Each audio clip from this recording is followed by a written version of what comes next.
Do you ever have that one scene in a show or film that's so painful to even look at it feels like an allergic reaction whenever you come across it? Yeah, this scene takes the top spot.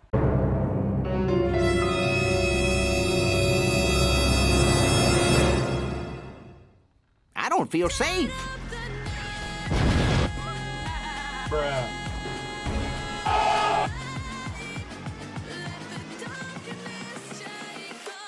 G'day everyone, this is Ben Portals. Welcome back to another video. Some of my favourite videos that I've ever made is my solo episode recap series, which I make to be ready for a TV show's return. It all started with my Amphibia True Colours recap, which originally wasn't going to be a recap. It was going to be me talking about what we know about the third season before its premiere that October, and I had the recap to make sure people watching the video were caught up if they weren't already. But due to time difficulties, it was shortened to just the recap, and I was actually really impressed by how well I did. So I decided to continue this form of cartoon videos with an Owl House Yesterday's Lie recap. But as it turns out, I was right in the middle of making that when the release dates for both Owl House 2B and Amphibia 3B were leaked. Oh, okay, March 19 for Owl House, that's cool, I can wait for that.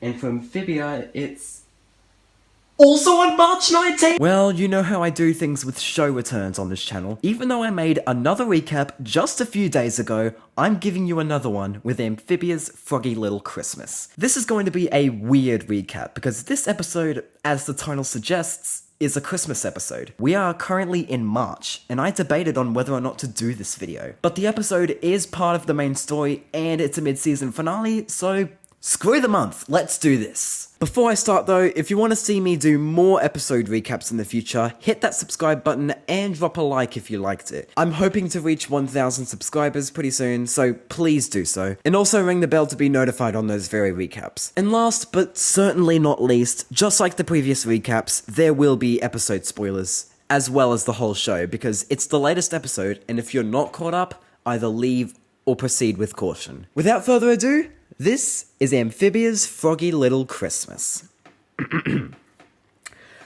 Over at the Boonchuy residence, the family is getting ready for Christmas, which they are nuts for. The planters, meanwhile, are confused by the holiday, as they never had it back in Amphibia. Just as Anne is about to explain it, the phone rings. Apparently, there's a last-minute opening for a float at a big Christmas parade, and they're offering it to Tai Go, the family restaurant. However, despite being Mrs. Boonchui's biggest dream to have a float at the parade, she declines the offer, as it would draw too much attention to the planters, even with disguises. Especially since King Andrius is still trying to get Anne. Anne, however, secretly calls them back and tells them that they'll accept the float position, especially since Mrs. Boonchuy was clearly devastated about rejecting the spot. After that, they set off to make the dang float. Meanwhile, back in Amphibia, Andrius is informed that the robot army for the upcoming invasion is almost complete, as well as under budget. And since Marcy, I really miss her, told the Newt guards all about Christmas, they get him a present.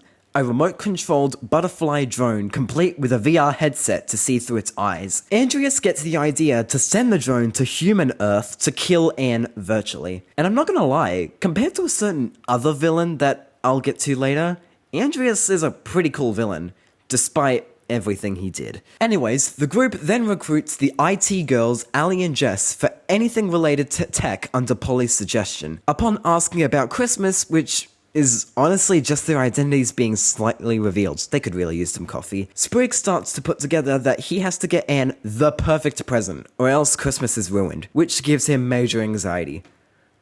I know how you feel, bud. Don't tell anybody. After that, they head to the museum to get some props and decorations thanks to Dr. Jan. Meanwhile, the planters try asking her about Christmas, as she knows that they're frog aliens, and Hop Pop starts to put together that it's similar to a holiday they have called Swamp Hollow's Eve, just without the ritual sacrifices. Wait, what? Andrius's drone eventually makes its way to human Earth with the help of the Calamity Box, but he struggles to control it and is getting frustrated while drinking... what is that, Amphibia Mountain Dew? As the days go by, they are able to finish the flow with the help of the people at the Thai temple, while Sprig is still struggling to get something for Anne. Dude, it's not that big of a deal. It's not like you have to get a present for your grandfather and sister, okay? Also, on that note, did you by any chance do that? Sprig? I think I mentally killed him. Eventually, they reveal the float to Mr. and Mrs. Boonchoi, and while Mrs. Boonchoi is grateful for it, Mr. Boonchoi is still struggling to get the perfect family photo for the Christmas card.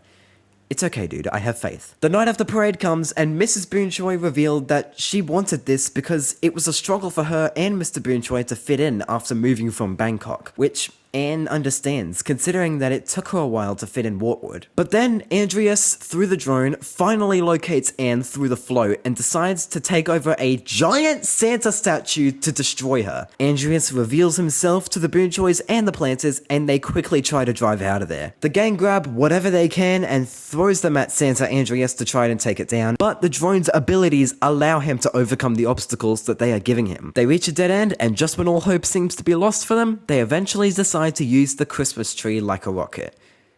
Sorry, Ali and Jess. They fire it, and Andreas once again fails to destroy his enemies. Afterwards, it looks like snow, but it's actually ash that came from the explosion. Andreas eventually rage quits, which is relatable, trust me. We've all been there if we've ever played a video game. As he is mocked by... oh jeez. Darcy. AKA The Core, AKA Possessed Marcy. Give her back, please! Andreas assures him, or her, I don't know at this point, that with their giant robot army, Jesus Christ, they will succeed with their invasion. Back home, the Boonchois and Planters are rather happy about their big battle as Anne finally reveals what Christmas is to the Planters.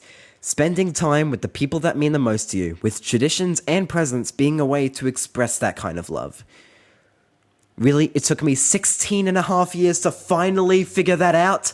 Thanks, Amphibia! I owe you one so much! After looking at the Christmas photo Mr. Boonchoi finally got, good job mate, Sprig explains how he tried to find something for Anne, and she gets the present anyways, as it's revealed to be her as a homemade figure. Aw, that's nice. After a wonderful Christmas Eve and an ending of an amazing song that we've been hearing throughout bits of the episode, Anne writes anonymous letters to the parents of Sasha and Marcy, telling them where they are and promising to bring them back home alive.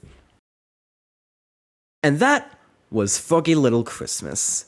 This was definitely a weird episode to recap, but we had to know what happened before.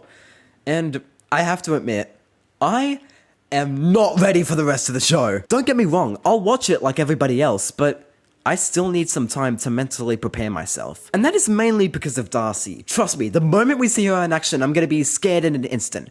I know I'm switching the topic of the video, but boy does she scare me. Jokes and fears aside, I truly am looking forward to the final half season of the show, because it's going to go all beyond what we are used to in Disney TVA shows, as we have no idea what will happen next aside from the episode's synopsis. Especially since this half season isn't getting a trailer, which was a decision that Matt Braley himself let us decide for ourselves. So really, we brought this on ourselves. Though some stills would be nice. But with that, thank you guys so much for watching this recap. If you liked it, hit the like, subscribe, and notification buttons to not miss any more recaps. Unlike the other recaps I've done, this one was actually pretty easy in terms of content. Also follow me on my Shorts channel, my Twitter, Instagram, and TikTok for support, and comment below your thoughts on this video, whether or not you liked it, because I really do want your support. I want to reach 1,000 subscribers. And with that, stay safe during these times, have a good day, and I'll see you in the next video.